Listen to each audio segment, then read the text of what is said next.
Welcome back to the second part of the platform tutorial. Now this isn't a full platform game. This is mainly for people who are learning and want to create a platform controller that's a little bit more complex than some of the basics ones you see out there.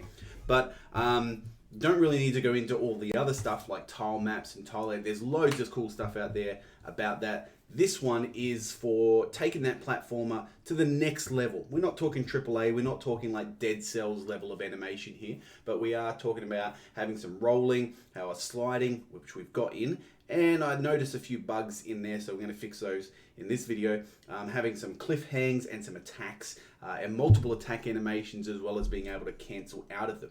Now my goal for this is to go for as simple as possible while still maintaining the functionality that we want. Now it may not be perfect, so this is not the kind of stuff you would see in a game that's selling for like $40 on Steam, but it's going to be functional. And if you're looking at doing this for like a school project, this is going to be perfect. So let's go straight into it here. One of the things from the last video that we were having trouble with was this janky little bit of code here. Okay, it doesn't look very good, and it kind of was a bit of a hack. So because it wasn't slowing down fast enough, we just said if it's in this range, slow down. But this could cause problems later on. So what we want to do is, this is actually caused by the lerp function here. We want to change this to use Godot's move toward function. The way this function works is it accepts three arguments. The first one is from. So where are we moving from? What are we going to move it to? And what by? So, and this is what we're going to store it in afterwards. It's going to calculate a value. So we're going to move it from velocity.x, its current velocity, towards direction multiplied by speed. So direction is going to be either 1, -1, or 0. Speed is 120, so that's our target. And we're going to do it by acceleration. This is how much it's going to do each time. And then this one here, move toward velocity.x. So it's going to move from that. Don't get confused, because I know it says move towards and then immediately it puts the from argument in. We're going to move to 0 by friction. So it's going to reduce it. That's if we're not pushing any buttons. So that's that part there done. And then down here, we can actually just get rid of this code and say if velocity.x equals 0. So that will take care of that. And so now we can run the program. Run, slide. Now mine's sliding is going backwards, and I think it's because I was playing around with multiplying the value to get the slide to go faster. So I'll show you how to do that in a minute. But I did notice one other bug.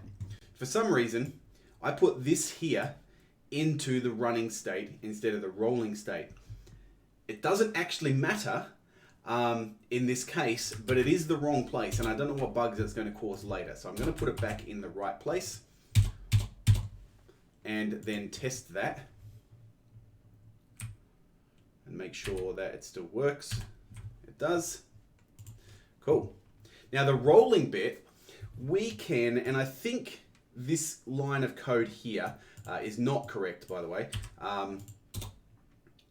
but it was something here. So player state equals rolling, and I don't think I had something in there for the last one. But underneath this is what you want it to look like. So if you're comparing with your code from the previous video and you're not sure what's going on, just have a look at this line around here. So after player state equals state.rolling, what I'm going to do is velocity.x times, what did I actually write, equals 2 times velocity.x. Okay, so we can multiply it. We could just also go times equals 2, and that would be fine. And I'll hit play and run that. And then when I do the dash, it does all the slide. You could make it a dash, you could make it a roll, you could make it whatever you want. It does do it in the air though, I just noticed that. Boom. And you can tap it. So that might be something that we have to check if velocity, we could put in a little here, and is on floor. And that way we shouldn't be able to spam it in the air. No, that's working now. Cool. All right, the next thing. Let's go ahead and add this attack in. Now I'm just going to bring up my code from before. And the way that we're going to do this attack is we're going to go ahead and open up our attack animation. And I'm going to add in all the attack frames. So in here, I've only got 2 attack frames. I thought I actually had more, but it looks like I've got 2 attack things. I'm going to go ahead and add the rest of them. I know that there's like 19 frames, so I'm going to bump that out to 1.9. Just get to the end here and click on the sprite. Zoom in a little bit here so I can see it. So that's that. Keyframe that one, and then I'm just going to keyframe the rest of them out. Should bring me to the end. There we go. Okay. Oops, can't get there. Make it a bit smaller. 1.8. Have I missed a frame? I feel like I've missed a frame. That one. No, I haven't. So I'll change that to 1.8. And there we go. So I've got my whole attack animation in there. There are better ways to do this, by the way, but I'm keeping this simple. So let's go ahead and do what we're going to do. So the attack frame is going to look like, or the attack input is just going to look like this. If input.is action just pressed, attack, and we'll need to define that in a minute because it's going to give us an error. Player state equals state.attack. We'll go at the top here, project settings, input map, attack, add that. And I'm going to bind it to Z key. You can bind it to whatever you want. And I'll click close. So that's going to add that in there. And now down the bottom here, I'm going to add another thing to end the attack animation. So if input.is action just released, attack, player state equals state.idle. Now this could cause a few issues, so we may need to test it a little bit, but for the time being, this should work, and we're going to add in a state up here.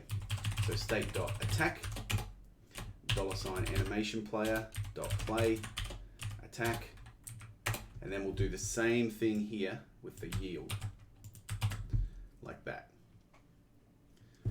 But we'll be able to break out of this anytime by just releasing the keyboard, releasing the attack key. So if we hold it down, we're going to continue to attack.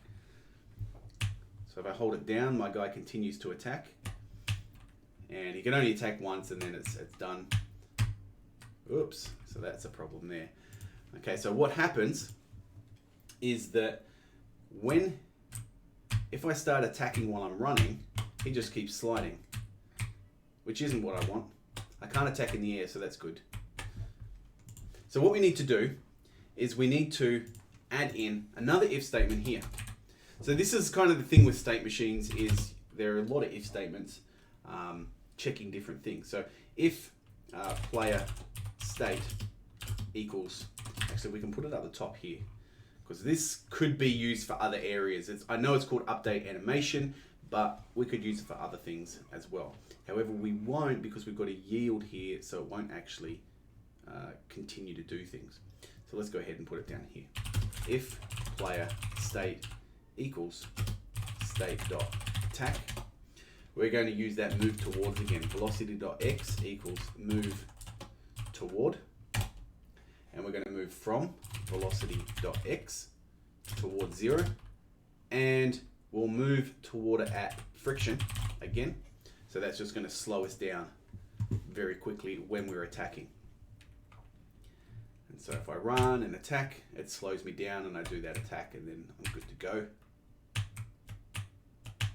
And so I can kind of tap the keyboard, but I have to hold it to attack. So once again, the ideal thing would be that you tap and then tap and then tap and it would attack, but I'm keeping it simple here. So there we go. Currently, there could be a few other variables that we put in here. I might look at fixing it up in the future, but at the moment you hold to attack and it does some attacks. Okay, next thing is a bit more complicated, and I just want to check the length of this video. We are at 10 minutes, so that's all good because the last one went for 30. And we're going to take a look at creating the ability to hang. Now, this is going to be really simple. I looked at loads of different examples of tutorials that I might be able to adapt and see how other people have done it. And I just thought, what do I want it to do? What is my goal? I want it to hang off a ledge, and I want the player to be able to then jump up the ledge. I thought, well, I want him to climb up. That would look really cool. But it's also pretty time consuming to do something like that. Getting the animations just right, the location of the player as it transitions. It's just very difficult. So I came up with a really simple way of doing it. I added in another collider, collision shape, and this one was also a rectangle shape, and all I did was find the animation player where he's running.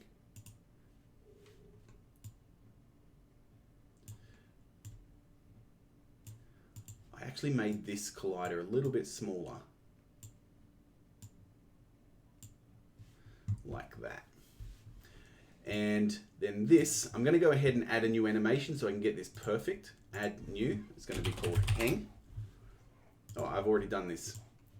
Okay, I must already have this. I do, okay, cool. So there's the hang animation. And what I want to do is position this so that it's just hooking onto the edge just there.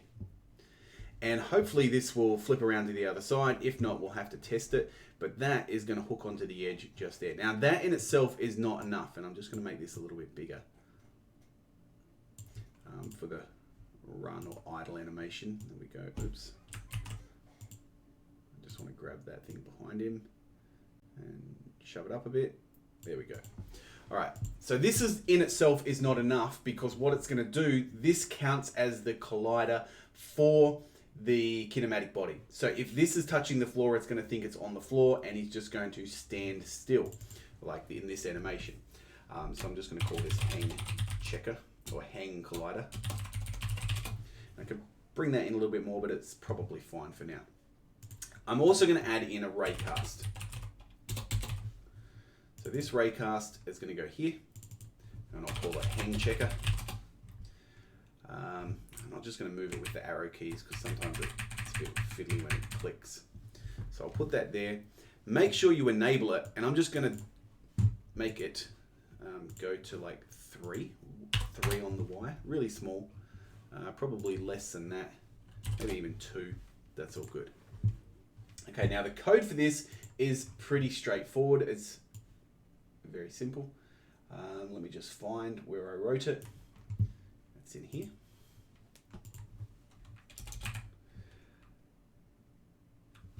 If $hang checker dot is colliding, then we're going to say player state equals state dot hang.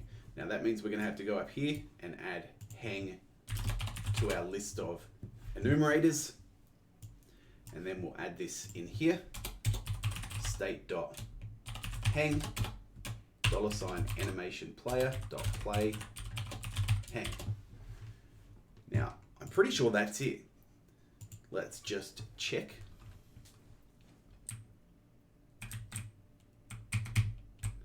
It's hanging off the edge there. I can jump up and get onto the ledge. Now it's not hanging off that side, but that's because I don't have a collision on that side. But as you can see, it thinks that I'm on the floor. So that's why we need that collision checker. There's an easy way to do this. I'm just going to see if I can quickly implement it. And it's going to be when we flip this here, if I can do it with the hang checker as well. $hang checker dot position dot x times -1. Maybe I might have to do it with a scale times +1. Let's check that. Yeah, that didn't actually change it. So hang checker, transform position is 7, but if I want it to be -7, I want it to be over there. So I'm not sure why that script didn't work. Let's see.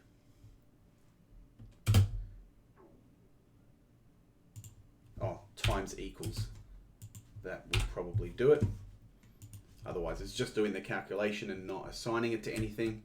Yeah, there we go. But it didn't change back the other way. Oh, it did.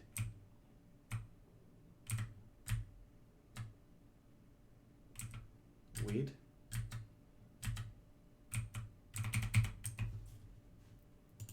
Why would that not be doing it? Oh, it's only doing it in the update animation. That's not the best place to do it, because it will only do it when the animation changes. If velocity is not equal to 0, we'll do it here. If velocity dot x is greater than 0,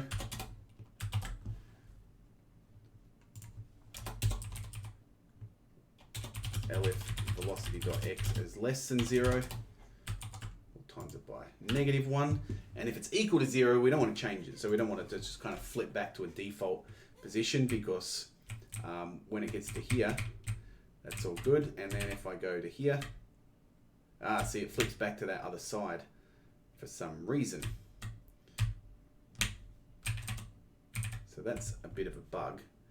I'm just wondering if there is, instead of timesing it, if velocity, I'm just going to say equals -7 equals 7.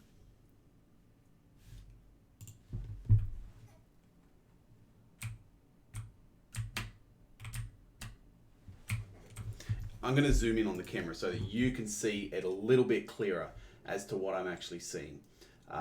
So I'm going to go ahead, go project settings, general, display window. I'm going to turn this down to 480 by 200 or something, and I'll put the test width at 12. Let's do it so I can do the math really quick in my head. 400 by that, 1200 by 600, and then at the bottom here, 2D, keep, close. All right, so this is what I'm seeing. I'll just have to make sure that everything is in the area that I want to be able to view. So we'll bring this up, just turn that there, bring that up to here, bring that up to there, and bring that one to there. Cool. All right, so you can see there, now when I go to the left, it's not actually working anymore. So let's see. If velocity.x is greater than 0, do that. If velocity.x is less than 0, maybe I shouldn't have the LF.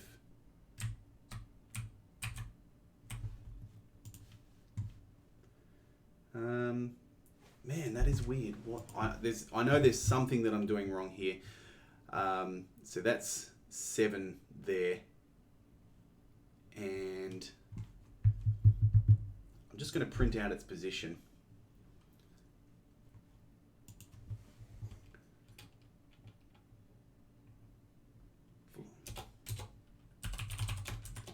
Print velocity.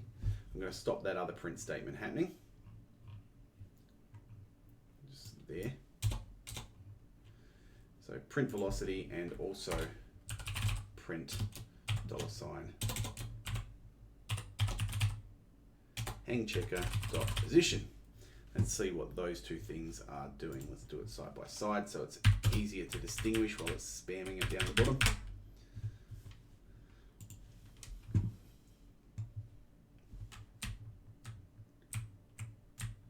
It is doing -7, but it's not changing it. It's probably, why would that be? Yeah, that's odd, because it should be like a local position, and it's not actually changing it. So if I go back to times equals -1 and times equals 1, does that change it?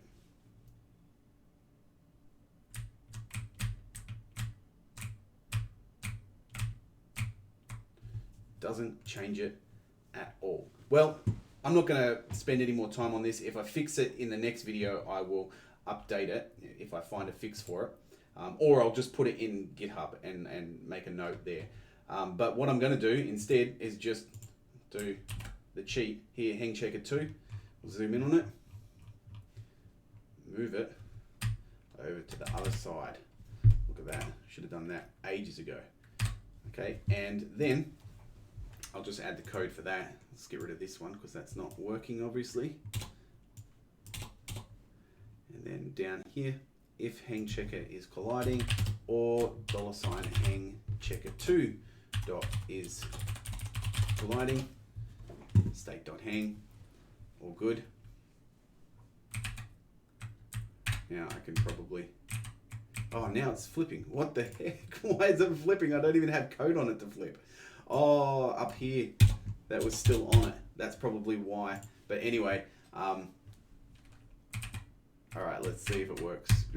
Okay, it hangs from there, hangs from there. I can jump away. I can roll. And I also made it, and I'm pretty sure that this was already in there, that if it's not on the floor, and you might want to check this, if it's not on the floor, if velocity.y is less than 0, it switches to the fall state. Yes, we definitely did that. We definitely did that in the last video. So here we go. We've got some really simple hanging code, although I made it more complex than possible. And we've got really simple attack code as well. Now, if you want that attack to lock in, all you need to do is get rid of this here. So if you want a shorter attack, then you can just get rid of that. And that means when the player hits the Z key, it will do the full animation before returning back in. They won't be able to interrupt it. Actually, they can if they push. No, they can't. You can't attack on the ledge. But it's all looking good. The last thing I'll probably add in the next video is fixing up a few things, see if I can get those hang things to work.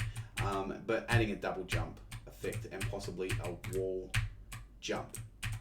Now, wall's going to be a little bit difficult because we have got the collider at the top. So we may have to find a way to disable that collider if it's in the wall.